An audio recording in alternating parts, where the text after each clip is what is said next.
She cheated with a bad boy biker but came back crying. He treated me like trash. I need you to pay for my therapy to heal from him. I replied, I know a great specialist. Then I drove her to her parents' house, dropped her bags on the lawn, and said, they treat patients for free here. Her dad's confusion when I drove off. So this just happened last weekend and I'm still processing it. Not in a sad way, more like in a did that really just go down kind of way. I'm 34, been with my girlfriend Ashley for 2 years. Was with her. Past tense now.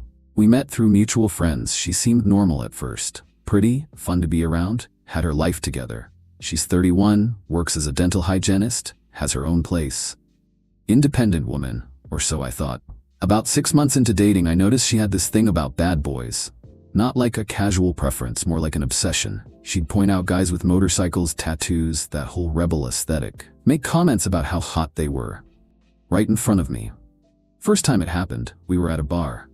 Some dude in a leather vest walked by, and she literally turned her head to watch him. Then looked at me and said I should get a motorcycle. I told her I had no interest in becoming a statistic. She laughed, but I could tell she was disappointed. I'm not that guy. I work in supply chain management. I drive a sensible sedan. I go to the gym regularly, but I'm not covered in ink. I pay my bills on time, don't start fights, treat people with respect. Apparently, that made me boring. I should have ended things right there. Looking back, that was the red flag. But I figured everyone has types they're attracted to. Doesn't mean they'll act on it. I told her straight up after that bar incident that if she wanted someone else, she should go find him. Don't waste my time playing games. She said no, she was happy with me, it was just casual comments. I said fine, but I wasn't changing who I was for anyone. Around the 1-year mark, she started getting weird about her phone. Tilting the screen away from me, taking calls in the other room, texting constantly with this little smile on her face. I'm not an idiot. I knew something was up. I asked her about it directly. She said it was nothing, just some friends from her cycling group. She'd recently joined this weekend riding club. Bicycles, she said. I didn't push it because I'm not the controlling type. But my gut told me something was off. 2 months later, I found out the truth in the dumbest way possible. Her mom called me asking if Ashley and I wanted to come over for dinner. Said she hadn't seen her daughter in weeks because she was always off with her new boyfriend. Her exact words. I said, excuse me, what? Her mom went quiet. Then she said, oh no, I thought you two had broken up. I told her no, we definitely had not broken up. She apologized, said she must have misunderstood something Ashley told her, and hung up real quick. I sat there staring at my phone. Her own mother thought we'd broken up. That's how brazen she was being. I didn't call Ashley right away. Instead, I did something I probably should have done weeks earlier.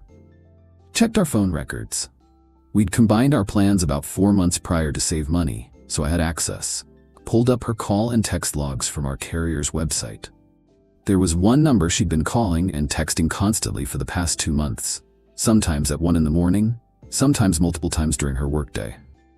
I reverse searched the number. Came back to a guy named Zach. His social media was public. Covered in tattoos, rode a Harley, had pictures of himself at bars, bike rallies, the works. He was exactly the type she'd been drooling over. Found a picture from 2 weeks ago. Ashley on the back of his bike, arms wrapped around him, huge smile on her face. Caption said, my girl knows how to hold on tight. I screenshot everything. Sent it to myself. Then I closed the browser and waited. She came over that evening like nothing was wrong. Kissed me hello, asked how my day was. I said it was interesting. Asked about hers. She said boring, just work stuff. I pulled up the screenshot on my phone. Handed it to her. Asked her who Zach was. Her face went white. She tried to play it off at first. Said he was just a friend from the riding group. I asked her why her friend was calling her my girl on social media. She stumbled over her words. Said it was just how he talked. It didn't mean anything. I pulled up the phone records on my laptop, showed her the 2 months of constant calls and texts, asked her to explain that. She started crying, finally admitted she'd been seeing him but it wasn't serious, just some fun. I asked her how long. She said 2 months. I asked her if we were done then. She looked confused. I said clearly she wanted to be with him, so we were done. She panicked, said no, she wanted to be with me. Zach didn't mean anything. I told her to get out. She started really crying then. Said she made a mistake, it was just a fling, she'd end it. I said too late. She'd already made her choice when she got on the back of his bike, pointed at the door. She grabbed her purse and left. That should have been the end of it. Clean break, dodged a bullet, move on with my life. But Ashley doesn't do clean breaks. The next day she started texting. Apologies, explanations, promises. I didn't respond. Day after that, she showed up at my place. I didn't let her in. Day 3, she sent a letter, an actual handwritten letter about how she was confused and made a terrible choice, but she loved me. I blocked her on everything and figured eventually she'd get the hint. 3 weeks went by. Quiet. I assumed she'd moved on. Was probably still with Zach. Good for them. I hope they're very happy riding off into the sunset or whatever. Then last Saturday morning, my doorbell rings at 8 in the morning. I look through the peephole and it's Ashley. She looks rough. Hair a mess, eyes puffy like she'd been crying, wearing sweatpants and an old jacket. Part of me felt bad. The smarter part of me remembered her on the back of Zach's bike. I opened the door but didn't invite her in. Asked what she wanted. She immediately started sobbing. Said she made the biggest mistake of her life. Said Zach turned out to be a nightmare. I asked what that had to do with me. She said she needed to talk to someone who understood her. I told her to call a friend. She said I was the only one who really knew her. The manipulation was so obvious it was almost insulting. But I was curious where this was going, so I asked what happened with Zach. She went into this long story. Apparently, the bad boy image was real. He was controlling, possessive, had a temper, didn't like her talking to other guys, including her male coworkers.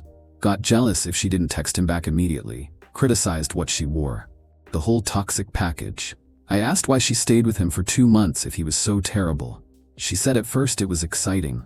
The intensity felt like passion. By the time she realized it was actually just him being unstable, she felt trapped. I nodded along. Made sympathetic sounds. Waited for her to get to the real reason she was at my door. She said she broke up with him 2 weeks ago. Said it was messy. He didn't take it well. Said she was traumatized by the whole experience and needed therapy to process what she'd been through. Then came the ask. She wanted to know if I would help her pay for therapy. Said her insurance didn't cover enough sessions and she couldn't afford the copays. Said she needed intensive treatment to heal from what Zach put her through. I just stared at her. This woman cheated on me with some dude. Had a terrible time because surprised, the guy she picked for his bad boy image had bad boy qualities and now wanted me to fund her recovery from her own choices. I asked her if she was serious. She said completely serious. Said she knew it was a lot to ask, but I was the only stable, good man in her life and she needed my help. The audacity was breathtaking. I told her I'd help her. Her face lit up.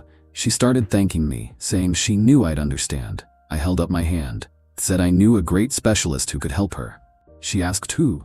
I told her to give me 10 minutes to get dressed. She asked if she should come in. I said no, wait in your car. She looked hurt but went back to her car. I went inside, got dressed, grabbed my keys and the 2 garbage bags from my closet. When I came back out, I had the 2 garbage bags with me. I put them in my trunk. She was watching from her car, looking confused. I got in my car and pulled out. She followed. We drove for about 20 minutes. She kept texting me asking where we were going. I didn't respond. Finally pulled up in front of a house, her parents' house. She pulled up behind me looking confused. I got out, went to my trunk, and pulled out the 2 garbage bags. Stuff she'd left at my place over 2 years. Clothes, toiletries, some books, a hairdryer, random stuff that had accumulated. I walked up to her parents' lawn and dropped the bags right there. She got out of her car freaking out, asked what I was doing. I said I was taking her to see a specialist. Her dad came out looking completely confused. I waved at him. He waved back uncertainly. Ashley was trying to grab the bags, saying this wasn't funny. I looked at her and said therapy is expensive, but I knew some specialists who treat patients for free. Her parents. Then I got in my car and drove off. In my rearview mirror, I could see her dad walking toward her, Ashley standing there with her mouth open and the bags on the lawn. She tried calling me immediately. I didn't answer. She left voicemails, lots of them. The first ones were angry, calling me immature, saying I humiliated her in front of her parents. The later ones were crying, begging me to talk to her. Her mom called me that evening, said Ashley had told them everything. She apologized for her daughter's behavior, said she was disappointed in how Ashley handled things. Then she said something that surprised me. She said Ashley had always been like this, choosing the wrong guys, making impulsive decisions, then expecting someone else to clean up the mess. She said they loved their daughter, but they'd enabled her too long. Said what I did was harsh, but probably necessary. Then she thanked me for being good to Ashley while we were together and said she was sorry it ended the way it did. That conversation made me feel better about the whole situation. At least her parents saw through it. Monday comes around and I'm at work. My phone starts blowing up around lunch. Not Ashley this time. Zach. Apparently Ashley had gone back to him, told him I'd humiliated her, made up some story about me being abusive and controlling. Zach decided to be her knight in shining leather and sent me a bunch of threatening messages. Told me to stay away from his girl. Said if I contacted her again, he'd come find me. I screenshot everything and saved it. Then I blocked him too. Didn't respond, didn't engage. Not worth it. That was Monday. By Wednesday, Ashley was texting me from a new number. Said she made another mistake going back to Zach. Said he was even worse now. Said she really did need help and her parents weren't taking her seriously. I finally responded. Told her this was not my problem. Told her she made her choices, and now she got to live with them. Told her to stop contacting me or I'd file a restraining order. She said I was cruel. I said no, I was done. Blocked that number too. Thursday, her best friend Emma called me. I almost didn't answer but figured might as well hear what angle this was going to be. Emma said Ashley was a mess. Said she was worried about her. I said that was unfortunate, but again, not my problem. Emma said I was being cold. I asked Emma if Ashley had told her the full story. Emma said yes, Ashley cheated but she was going through something and needed support. I asked Emma if she'd pay for Ashley's therapy. Emma went quiet. I said exactly. Told her if she was so concerned, she could help. Emma said she couldn't afford it. I said neither could I, even though we both knew that wasn't true. I just wasn't going to. Emma called me heartless and hung up. I added her to the blocked list too. By Friday, I'd blocked 7 different numbers Ashley had borrowed from friends trying to reach me. Each message was some variation of the same thing. She was sorry, she needed help, I was the only one who could help her. Why was I being so mean? Not once did any of these messages take actual accountability. It was all about what she needed from me, not about what she'd done to me. Saturday morning, exactly 1 week after the lawn incident, I got a letter in the mail. From Ashley. Must have mailed it earlier in the week. It was 6 pages long. Handwritten. Started with apologies. Moved into explanations about why she cheated. Something about feeling unfulfilled. Wanting excitement, not knowing what she had until it was gone.